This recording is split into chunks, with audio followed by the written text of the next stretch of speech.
যোৱা পৰহি ৰাতিৰ এটা ঘটনা, মানে যোৱা ৰাতিৰ আগৰাতি প্ৰায় শেষৰ ফালে মোৰ ল'ৰাটোৱে সপোনতে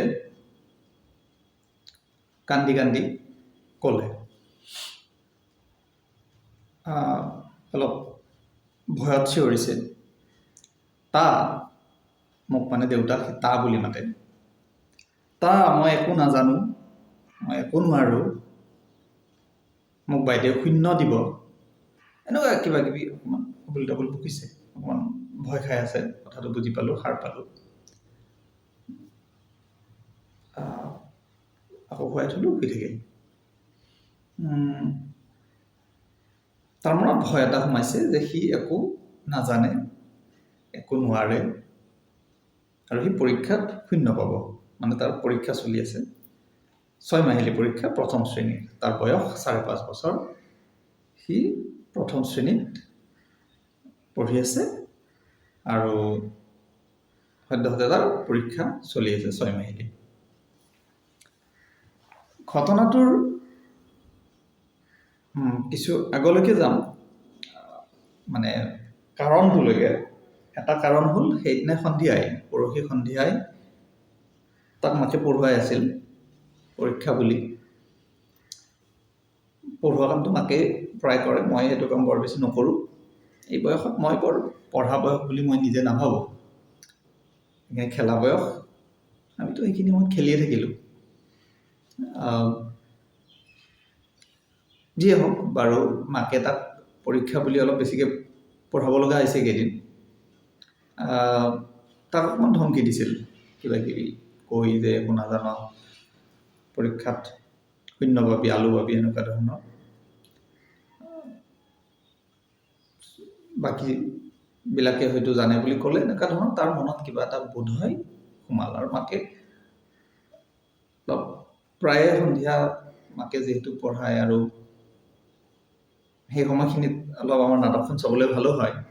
মই কেৱল চাই থাকোঁ, এনজয় কৰি থাকোঁ, মাজে মাজে অলপ কওঁ। মাকৰ অলপ চিন্তা, ল'ৰাই নোৱাৰিব, পৰীক্ষা বেয়া ফল হ'ব, এনেকুৱা ধৰণৰ। কাৰণ আমাৰ শিক্ষা ব্যৱস্থাটোৱে তেনেকুৱা, পৰীক্ষা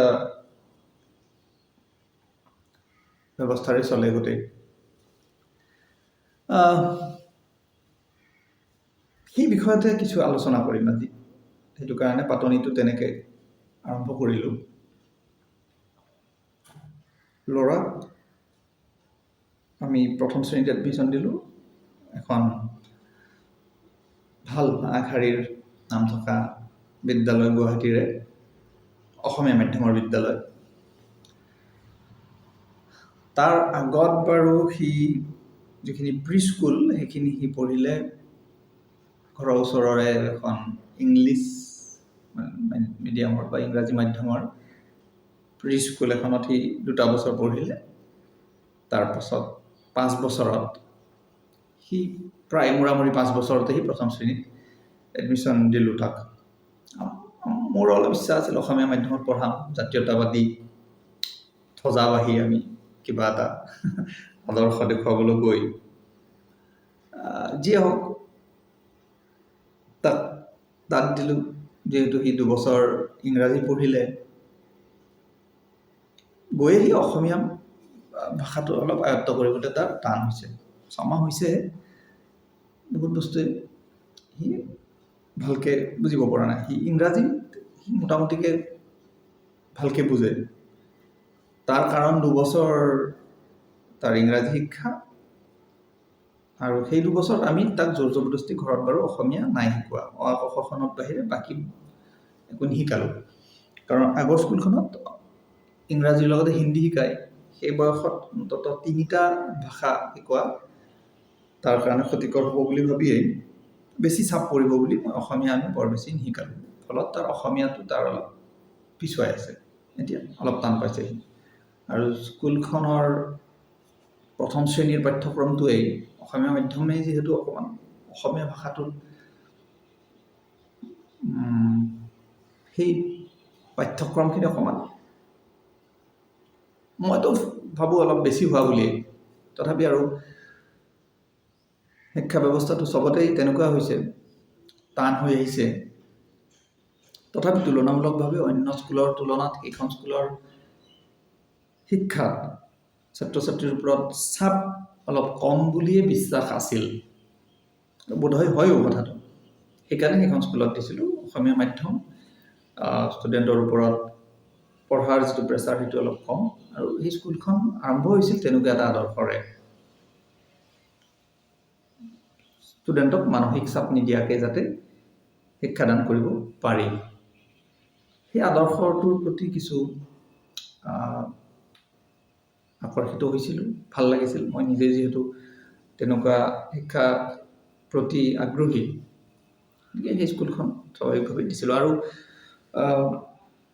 অন্যান্য কিছুমান মানসিক চাপৰ লগত সময়ৰ স্কুলৰ আৰম্ভণি, আজিকালিতো প্ৰায়বোৰ ব্যক্তিগত খণ্ডৰ ইংৰাজী মাধ্যমবোৰ বিশেষকৈ একেবাৰে ৰাতিপুৱাই ক্লাছ 7টা 7:30টাতেই ক্লাছ আৰম্ভ হয়, যিটো শিশুৰ মানসিক স্বাস্থ্য শাৰীৰিক স্বাস্থ্য দুয়োটা ক্ষেত্ৰৰ কাৰণে অতি ভয়ংকৰ।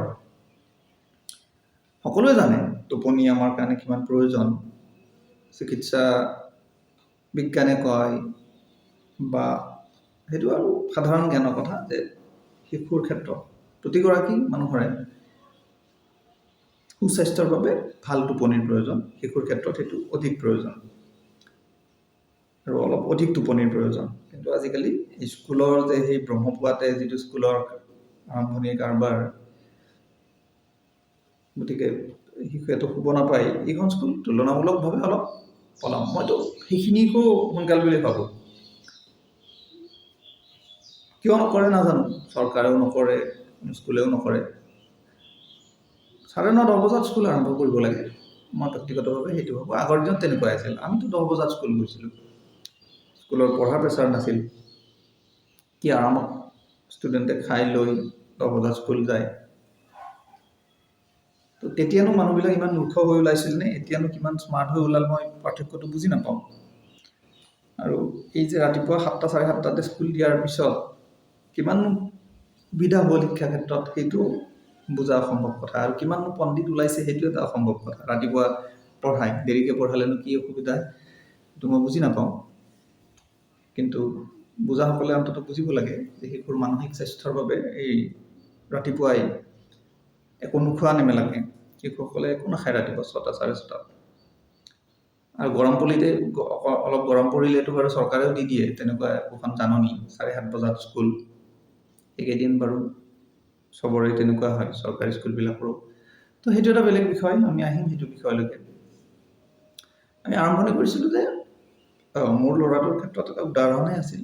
সি বিষয়টো টান পাইছে, তাৰ মনত এটা ভয় সোমাইছে, যিটো সোমাব নালাগিছিল। মই স্কুলখনক দোষ নাই দিয়া, শিক্ষা ব্যৱস্থাটোৰ কথা কৈছোঁ।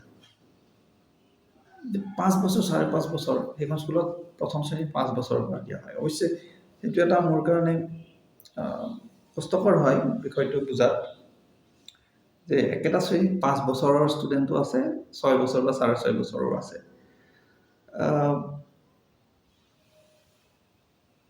মানে সৌভাগ্যক্ৰমে বা দুৰ্ভাগ্যক্ৰমে মোৰ ল'ৰা, তাৰ ফেব্ৰুৱাৰীত জন্ম, এইফালে এপ্ৰিলৰ পৰা ছেশ্যন ষ্টাৰ্ট।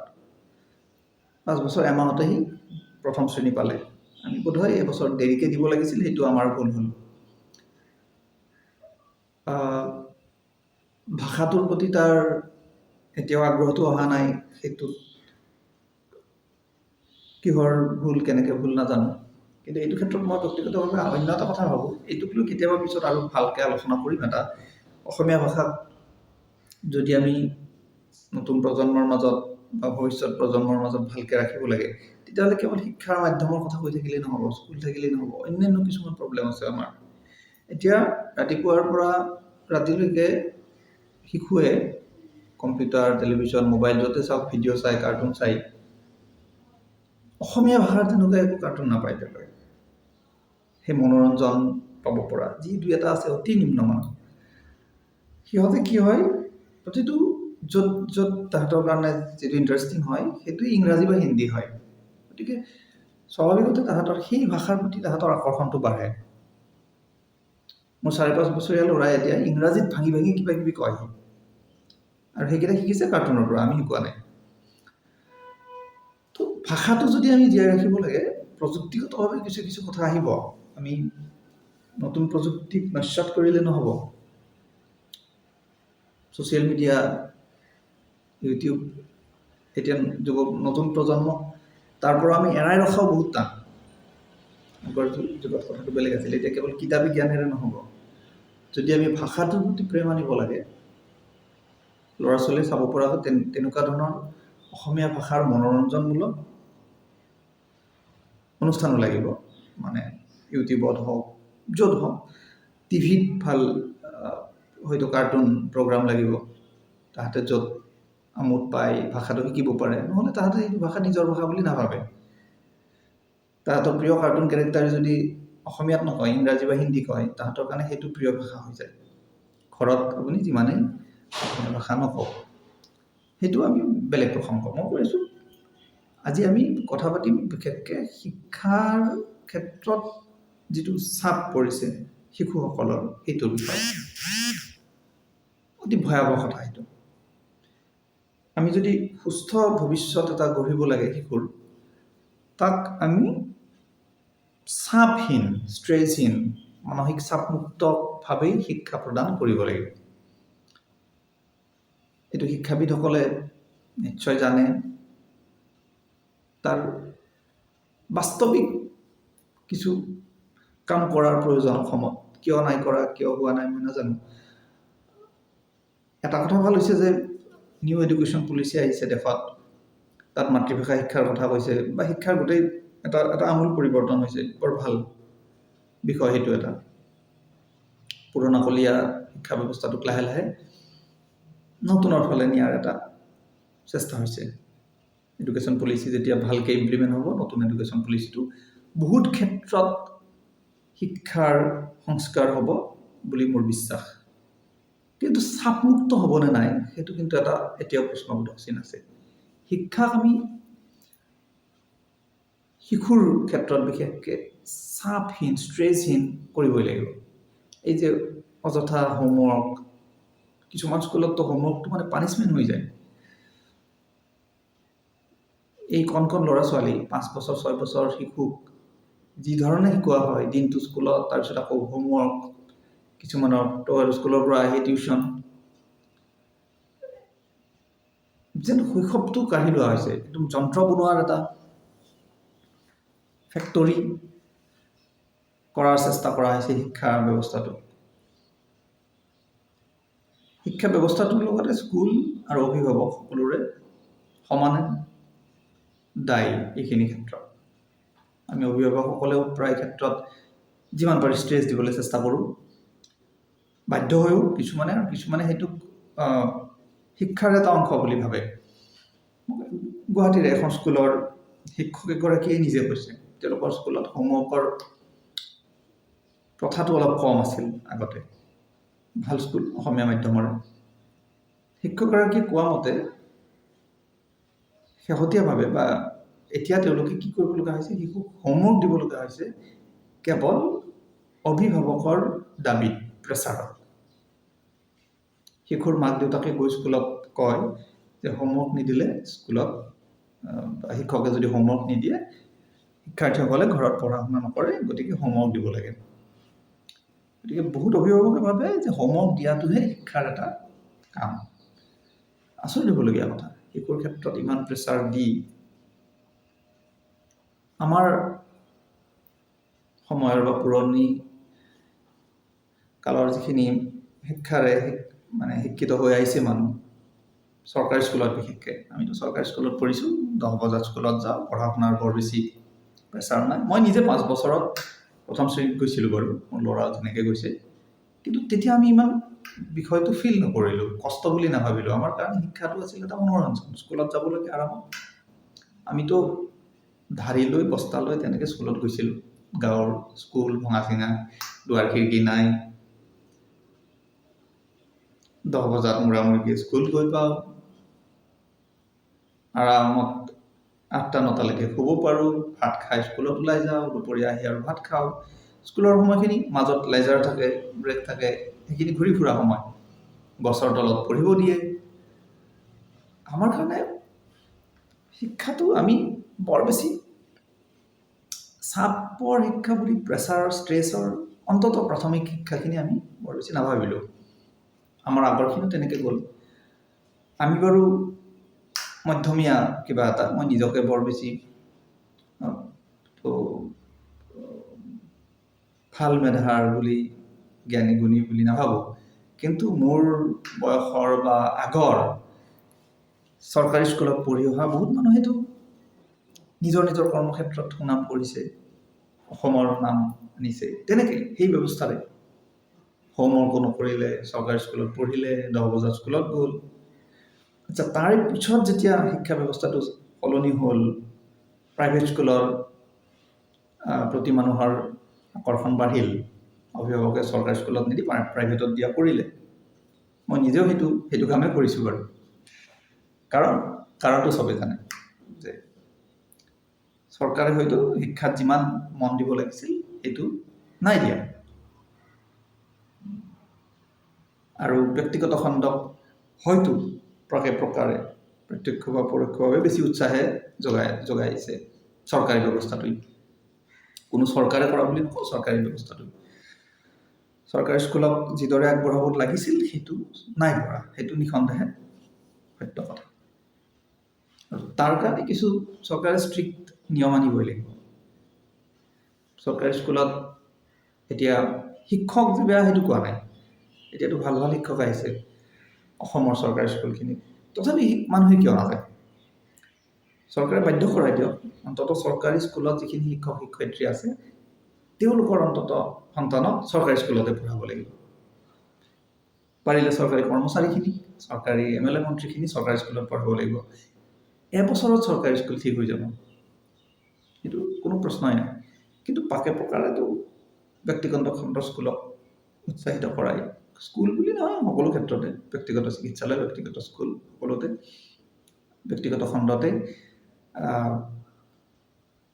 চৰকাৰীভাৱে পৰোক্ষভাৱে সহায় কৰাৰ এটা নিয়ম, সেইটোক লৈ আমাৰ কোনো আপত্তি নাই। চৰকাৰী হওক বেচৰকাৰী হওক, শিক্ষা ব্যৱস্থাটো ঠিক হ'ব লাগে। কোনোবাই পাৰিছে ব্যক্তিগত খণ্ডত পঢ়াওক, কিন্তু শিক্ষাটো চাপমুক্ত হ'ব লাগে, প্ৰথম কথা।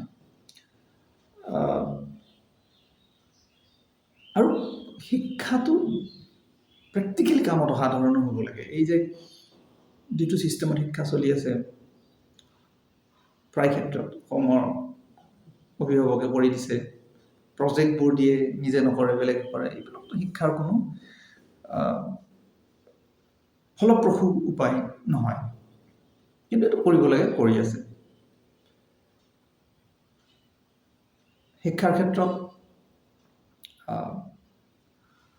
পানিছমেণ্টৰ কথাটো আৰু শেহতীয়াভাৱে অসমত ওলাইছে, সেইটো আমি পিছত এদিন ভালকৈ আলোচনা কৰিম। চাকনিৰ আগতে বিদ্যা নে কি? আজি কেৱল মই চাপমুক্ত শিক্ষাৰ কথাহে কৈছোঁ। কিয় শিশুৰ মনত শিক্ষাৰ প্ৰতি এনেকৈ ভয় আহিছে? এই ক্ষেত্ৰত আমি ক'ব লাগে অন্য এটা বিষয়, মই যিখিনি জানো, কিবা ভুল হ'লে কোনোবাই আঙুলিয়াই দিব।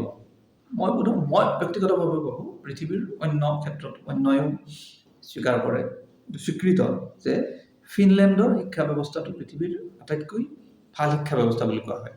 মই ক'ৰবাত পঢ়িছোঁ, গুগল কৰিলেও পোৱা যায়। Best education of the world. তাৰ প্ৰথম কথা হ'ল, তাত শিক্ষা আৰম্ভ হয়, প্ৰাথমিক শ্ৰেণীটো আৰম্ভ হয় 6 বছৰত। আমাৰ ইয়াত যিটো 3 বছৰত হয়, তাতে 6 বছৰত। 6 বছৰৰ আগত কোনো শিশুক স্কুলত যাব দিয়া নহয়। প্ৰথম এটা আটাইতকৈ ভাল নিয়ম সেইটো। তাৰপিছত 7 বছৰত যিটো নৰ্মেল স্কুল, বেচিক এডুকেশ্যন যিটো আৰম্ভ হয়, সেইটো 7 বছৰ, 7ৰ পৰা 16 বছৰলৈকে। ফ্ৰী এডুকেশ্যন চৰকাৰৰ ফালৰ পৰা। এডুকেশ্যন পলিচিটো বিৰাট ভাল, পৰীক্ষামুক্ত এটা শিক্ষা ব্যৱস্থা। অন্ততঃ মোৰ মনত পৰা মতে প্ৰাথমিক পৰ্যায়তো কোনো পৰীক্ষা নাথাকে তাত। বয়সটো ভাল তাৰ ক্ষেত্ৰত। 6 বছৰত স্কুলত যোৱাটো, সেইটো তাতে আকৌ সেইটো লিখা পঢ়া নিশিকায়। 6ৰ পৰা 7 বছৰলৈকে লিখা পঢ়া নিশিকায়, সেইটো প্ৰি স্কুল। আমাৰ ইয়াত যিটো 3 বছৰৰ পৰা 6 বছৰ, তাতে সেইটো 6ৰ পৰা 7 বছৰলৈকে প্ৰি স্কুল, 7ৰ পৰা আৰম্ভ কৰে বেচিক এডুকেশ্যন, যিটো আমাৰ ইয়াত যিটো প্ৰথম শ্ৰেণী ক্লাছ 1 এইটো কওঁ। অন্যান্য বহু দেশেও তেনেকুৱা ধৰণৰ শিক্ষা ব্যৱস্থা আৰম্ভ কৰিছে। আৰু বোধহয় ফিনলেণ্ডত শিক্ষাৰ ক্ষেত্ৰতো যিটো পাৰ্চেণ্টেজ সেইটো বহু উন্নত দেশতকৈও ভাল। আৰু মই কোৱা মতে সুখী মানুহৰ সংখ্যা তাত ভাল। তাত মানুহৰ দুখ যিটো আমাৰ ষ্টেটিষ্টিক্স মতে সুখৰ কথাটো বৰ আপেক্ষিক বহুতৰ কাৰণে। কোনোবাই টকা পইচাৰে সুখ নিৰ্ধাৰণ কৰে, সেইটো এটা বেলেগ কথা। কিন্তু মূলতঃ যাক আমি সুখ বুলি বিশ্বাস কৰোঁ, সুখী মানুহ বুলি কওঁ, ফিনলেণ্ডত সেইটো মানুহ বেছি। অন্যান্য বহুত দেশতে সেইটো ভাল। বোধহয় ভূটানো আছে তেনেকুৱা, পাহৰিলোঁ মই। তো এডুকেশ্যন পলিচিটো হ'ব লাগে তেনেকুৱা য'ত শিশুক কম বয়সত শিক্ষা দিব নালাগে। সেইটো বাৰু সলনি কৰা অকণমান অসুবিধা, যিটো হ'ল।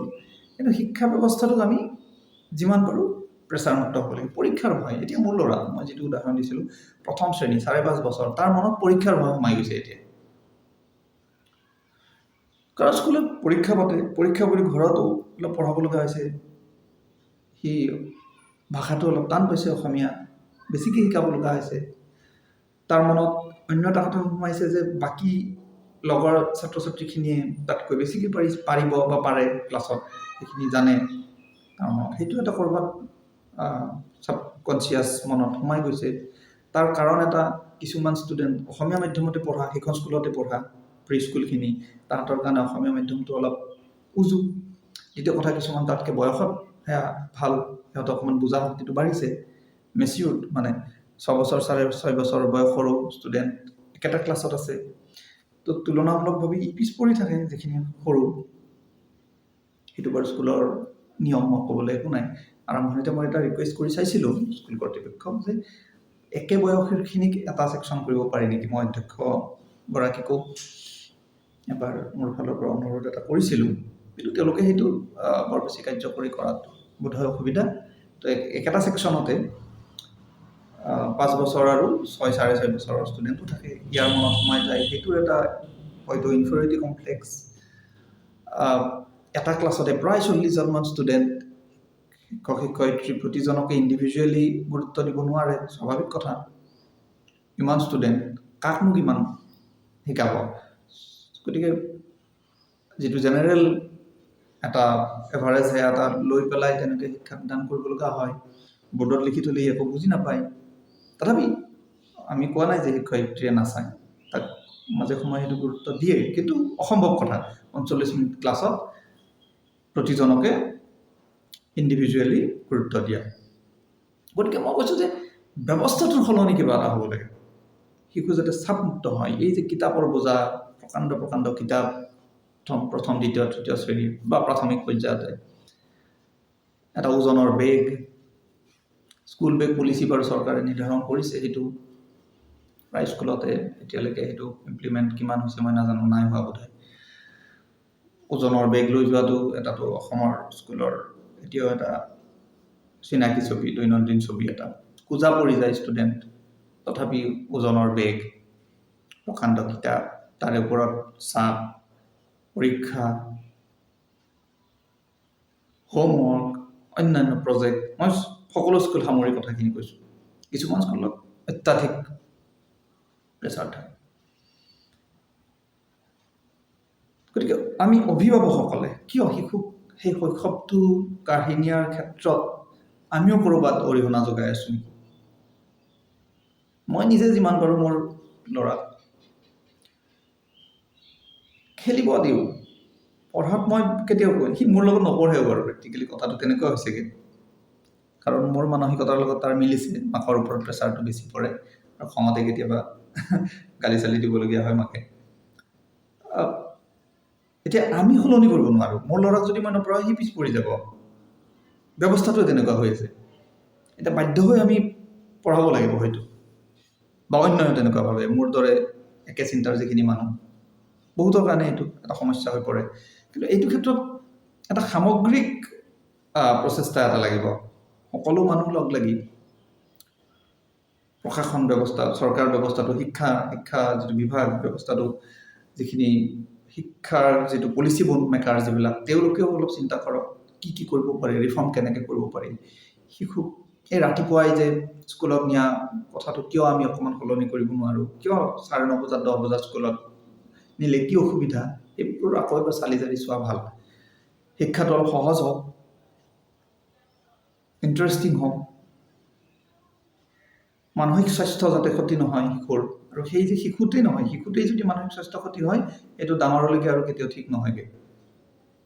আৰু শিক্ষাৰ ফলততো আজিকালি কম বয়সত নিজৰ জীৱন পৰ্যন্ত শেষ কৰি দিয়া উদাহৰণ ভাৰতত অলেখ উদাহৰণ আছে। প্ৰতিটো বছৰত কেৱল মাত্ৰ শিক্ষাৰ চাপ, কেৱল মাত্ৰ স্কুল কলেজ ইউনিভাৰ্চিটিৰ পঢ়াৰ চাপে আত্মহত্যাৰ কাৰণে বাধ্য কৰাইছে বহু যুৱক যুৱতীক কম বয়সতে। এইখিনি আজি মই ভাবিলোঁ কিবা মনত লাগি আছিল বিষয়টো আপোনালোকৰ আগত প্ৰকাশ কৰোঁ। কোনে কেনেকৈ ভাবক, সোনকালে যদি শেষ হয় এই কঠিন ব্যৱস্থাটো, আমাৰ ভৱিষ্যতৰ কাৰণে ভাল, ভৱিষ্যত প্ৰজন্মৰ কাৰণে ভাল। নহ'লে ভৱিষ্যত প্ৰজন্ম বা এই শিশুসকল যেতিয়া ডাঙৰ হ'ব, তাৰ পৰা ভাল মানুহ ওলাই নাহে, যন্ত্ৰ হৈ উঠিছে সকলোবোৰ। এটাই মাত্ৰ আপুনি চিন্তা কৰক, অসমৰ যিখিনি ভাল, প্ৰতিটো ক্ষেত্ৰত ভাল মানুহ, সাহিত্য, বিজ্ঞান, শিক্ষা, য'তে কওক, সংস্কৃতি, কেতিয়াৰ পৰা ওলাইছে? যেতিয়া সেই চৰকাৰী স্কুলত 10 বজাত আৰামত কোনো হোমৱৰ্ক নোহোৱাকৈ পঢ়িছিল, তাৰ পৰাহে ওলাইছিল। কোনো ব্যক্তিগত খণ্ডত প্ৰেছাৰ লৈ যিমানে কনভেন্ট এডুকেটেড নহওক, তাৰ পৰা কোনো কেতিয়াও আমি অসমে একোটা সম্পদ লাভ কৰিব নাই পৰা। যদি আমি মানৱ সম্পদ লাগে, গুণী মানুহ লাগে, ভাল মানুহ লাগে, শিক্ষা ব্যৱস্থাটোৰ পৰা কিবা এটা সলনি কৰিব লাগিব। কেৰিয়াৰ আৰু টকাৰ চিন্তাতকৈ আগতে আমি মানুহ গঢ়াৰ চিন্তা কৰিব লাগিব। আপোনাৰ ল'ৰাটো, আপোনাৰ ছোৱালীজনী প্ৰথমতে ভাল মানুহ হওক, এবাৰ অন্তত সেইটো আগত চিন্তা কৰক। স্কুলখনে চিন্তা কৰক সেই শিক্ষাৰ্থীসকল ৰিজাল্ট পাৰ্চেণ্টেজ কিমান আনিছে তাৰ লগত, যে ভৱিষ্যতত দেশক এগৰাকী ভাল নাগৰিক আমি দিব পাৰিছোঁ নে নাই স্কুলখনে, সেইটো চিন্তা কৰক।